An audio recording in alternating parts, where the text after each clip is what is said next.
Hello, ladies and gentlemen, and welcome to another very special episode of Out of the Fast Lane. Today we have Cousin Luke on the show. Cousin Luke Horning. He races a Honda and all over the place.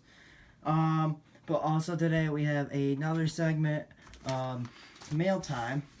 I had two packages come today from drivers. Here's the backstory.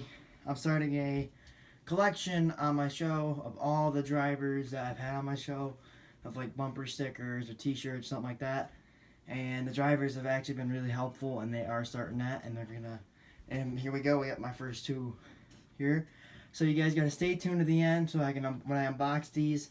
But for today, like I said, we have Cousin Luke on the show. He races at Fonda and a whole bunch of other tracks. And we're gonna get him on momentarily. But first, NASCAR raced again last night, the Xfinity Series.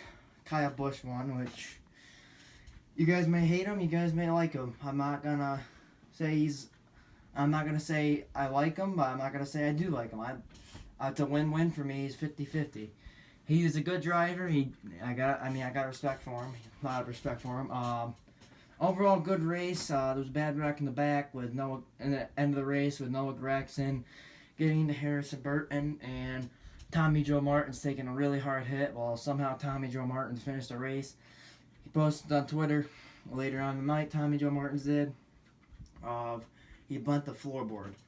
So very, very interesting, very scary accident.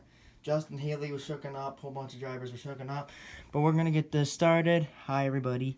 We're gonna get this started, and here we go. Work. I clicked it. Hold on.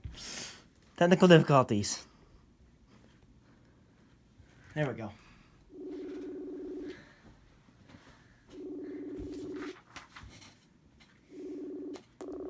Hello. Hey, kiddo. Welcome to the show. So I would ask you my first question, but I'll ask you that after. Everybody knows you as Cousin Luke. How did that start? Well, my uncle and my cousin both raced, and when I first started racing, they had 3 features at Fonda, 3 street stock features. Mm-hmm. So my uncle was in the first one, and my other cousin was in the second one, and then Jim King said, "Don't worry, Cousin Luke will be in the third one." Mm-hmm. And then it just stuck after that. Okay, because everybody knows you as Cousin Luke, and that's why I was wondering. So what have you been doing? That's a common question. Yeah. So what have you been doing during this pandemic to stay healthy and race ready? Just working, still buying cars and selling cars. Other than not racing, nothing's really changed for me. Mm-hmm. If racetracks were to open soon, how would you feel if they had no fans in the stands? Or how could they work with this and make it so fans are allowed? I don't know. It seems like if this 6-foot thing and masks work, why can't there be enough space to people out and do that? And I don't know if racing will be the same without fans. I know a couple of guys I talked to aren't interested in racing without fans, and and guys are already starting to maybe start lean towards not racing other than Oswego and Charlotte because they don't want to tear their cars up for 6-7 races. So I don't know the answer, but luckily we got some smart people involved. They'll figure it out. Yeah. So you race 2 different numbers. Could you tell me the origin on like both of them? You race the number 2 or like for the series with the pro stocks, and then you run the 97 as well at Fonda and other tracks. Can you tell me like the origin stories between like why you chose those numbers? Yeah, no. So 2, my uncle was number 20, and I just like the number 2 in general. So kind of just like my favorite number. So I was a number 2, and then my buddy Rocky Warner, who I grew up with, his father was number 97, and when he passed away, I wanted to do something, to recognize him and all he's done for me and stuff. And he had a couple cars I really liked, and out of the cars I liked, that was the one that I did at Fonda last year was my favorite. And with Rocky's blessing, that's what I decided to do for Fonda. And it was a new car. We were only going to race it at Fonda, but after I wrecked the car in Malta, we had to run it a couple other places. So what got you started into racing, and how long have you been racing for? Probably about 20 years now, 19 years. I ran a couple of races when I was 15 at the end of a season, and then I haven't missed a season since then. I'm 35 now. My dad just brought me to Fonda to watch his brother race, and then, Malta. And traveled once in a while Utica here and there, but nothing serious like other people that are into it. And then, once I got enough to make my own decisions, I started doing more and more. So what is your favorite track to race at? And why? Man, it's so tough. Yeah, it's so tough to pick. Fonda's always is home, so it's hard to say home's not your favorite track. Mm-hmm. But Glenridge, I've really liked going up there, and the fast quarter mile, and you're up on the wheel the whole time. And I like how Utica is so slick, where you really got to be up on the wheel. And then Malta, when you got a big berm up on the top and some bite on the bottom, that can be a lot of fun. Mm-hmm. But if I had to pick, to only be able to run one track, I'd have to be Fonda. Mm-hmm. How many races have you won to date? I think probably around 65, probably about 50 in the pro stocks. So it's hard to. I've thought about it before, but I'm not sure how many I have at Utica or Malta. Fonda and Glenridge have pretty good records, but I don't really hear nothing from Utica or Malta.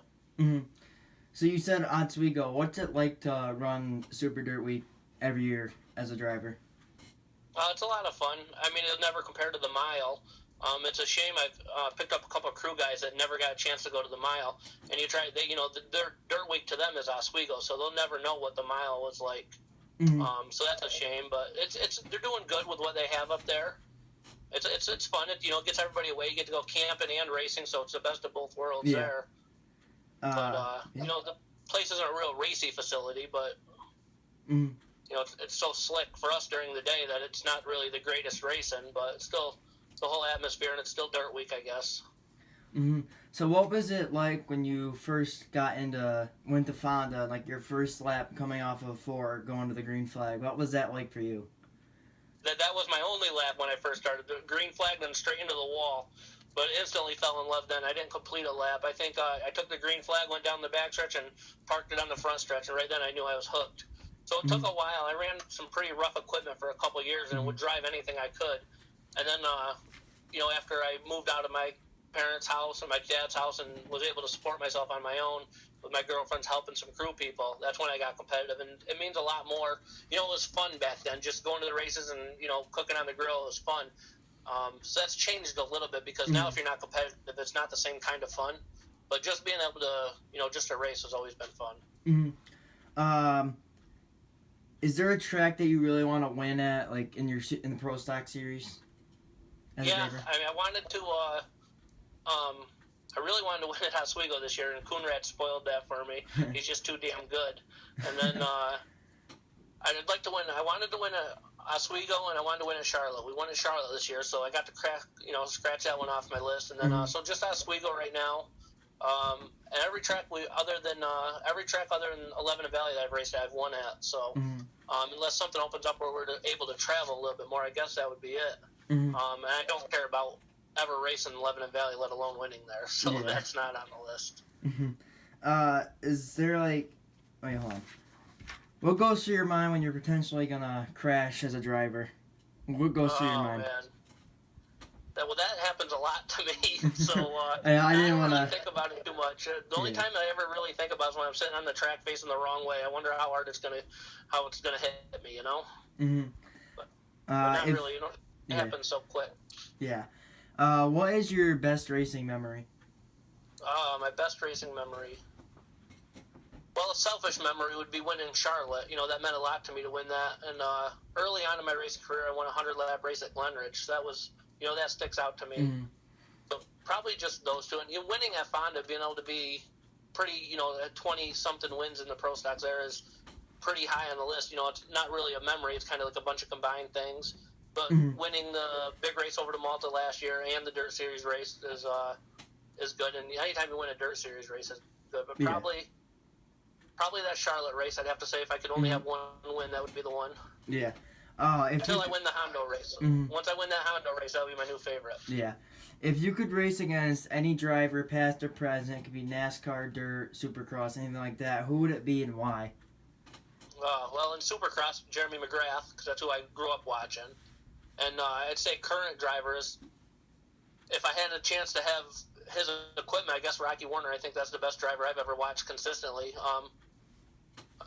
obviously Stuart Friesen, Matt Shepard, those guys are great, but I'd say Rocky's been our local hero around here, other than, what Friesen's doing with the trucks and everything. So probably just him, and then I guess when he was going to lap me, I'd put him in the wall. So going into the next topic, would you run a modified if you had the chance to? Yeah, I would have to. We talked about maybe running modifieds in a couple years. It would have to be somebody'd have to win the lottery for me to drive their car, obviously, unless I did it myself. But I do not like the Sportsmans at all. I don't like the. I just don't like the. I think the cars are too good for the crate motor, and that creates a lot of people with illegal motors and stuff, or at least the thought of them being illegal. Mm-hmm. And they don't have the power they need to make those cars really go. And so I'd have to, it'd have to be a unlimited budget to be able to run a modified. So I wouldn't want to just go out there for one race and ruin somebody's savings, Mm-hmm. What other hobbies do you enjoy besides racing? That is it. I just work and then racing. I don't enjoy camping, swimming, fishing. I don't hunt. So that is it. I play basketball a little bit with friends, so I enjoy that, but there's not nearly enough time. Mm-hmm. What would you be doing if you were not a race car driver? Oh, man. And probably would not make it to the NBA, so who knows? I don't really have an idea. I think racing is about the only thing I got left. It doesn't take you don't got to be very athletic to race. Mm-hmm. So I guess I really don't know. Yeah. Couldn't imagine a life without racing. Who did you go to see? Maybe I'd give that guy that eats all those hot dogs a shot. I could probably keep up with him with a little bit of practice. What's his name? Joey Chestnut. Yes. Yeah. I don't know. That's a tough.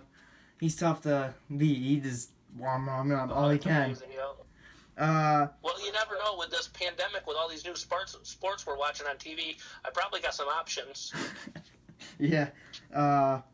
Who do you go to see as a driver for advice? Like, who do you like to go talk to for advice as a driver? If I have some questions about something the car's doing that I can't understand, I'll ask Nick Stone or even Coonrad.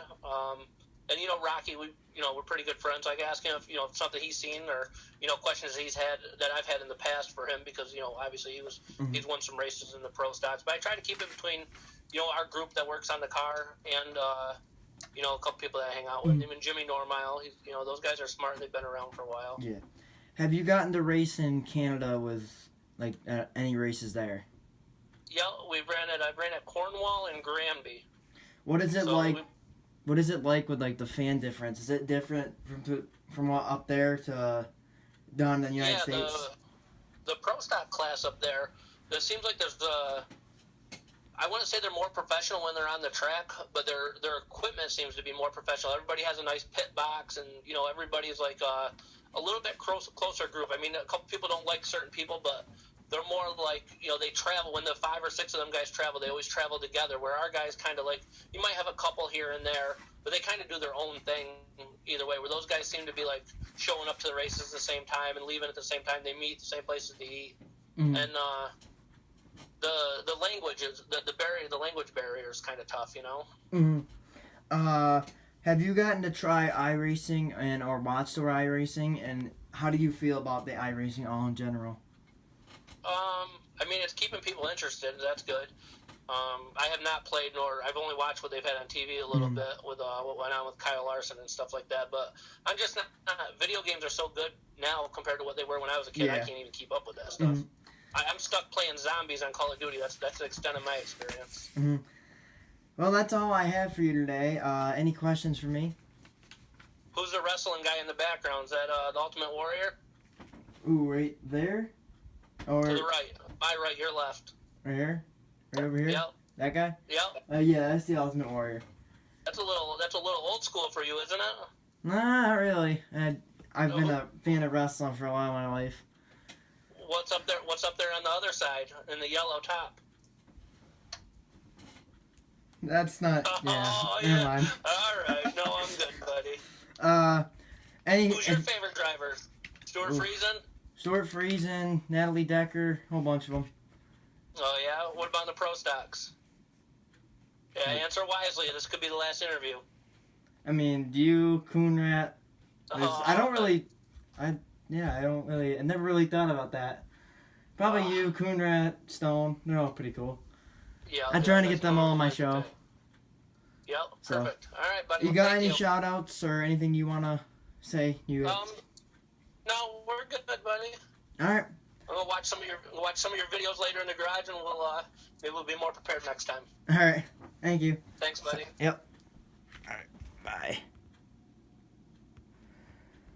And that's Cousin Luke. He races at Fonda, and like he said, other channels and all that, other tracks and all that stuff. But like I said, back to my new segment with the mail time. First mail I got was from Jesse Awuji. He is a NASCAR driver, right there, Jesse Awuji, all that, and so we're gonna get into that right now.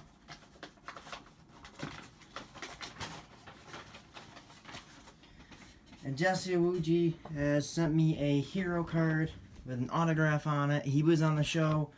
Please, if you guys want to see that interview, go check that out. I'm going to read a little about him. Here we go. In all things Jesse Awuji does, there are two consistent elements: his love of country and his fighting spirit.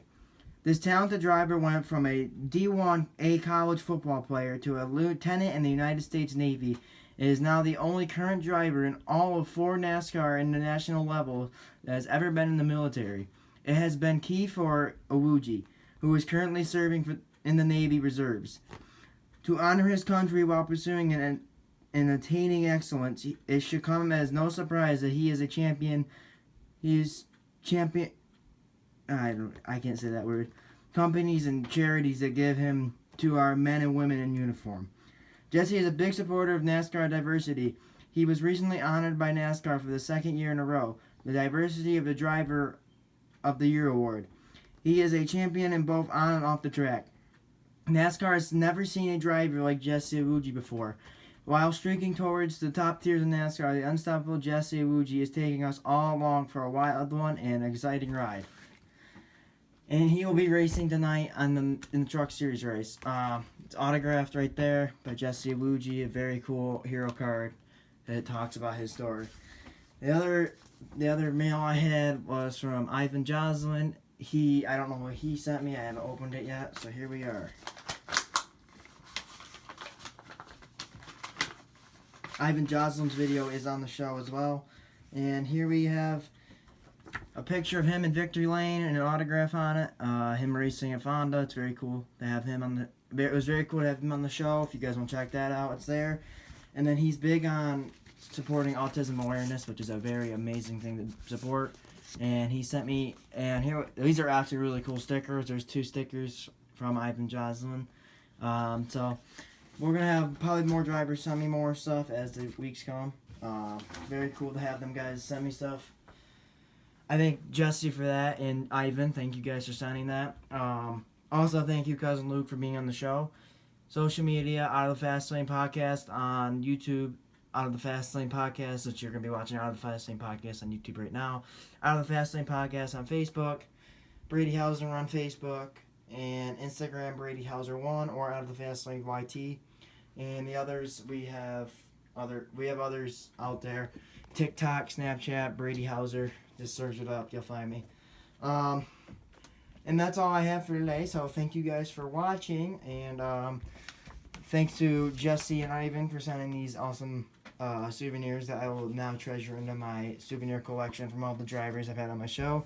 There will be more coming, and if you guys want to see yesterday's video, go check it out with Anthony Ryan. Ivan Joslin's there. I will try to put all them guys in all their links in the description. If I can't, just go on my channel. It should be right there. We are on the road to 100.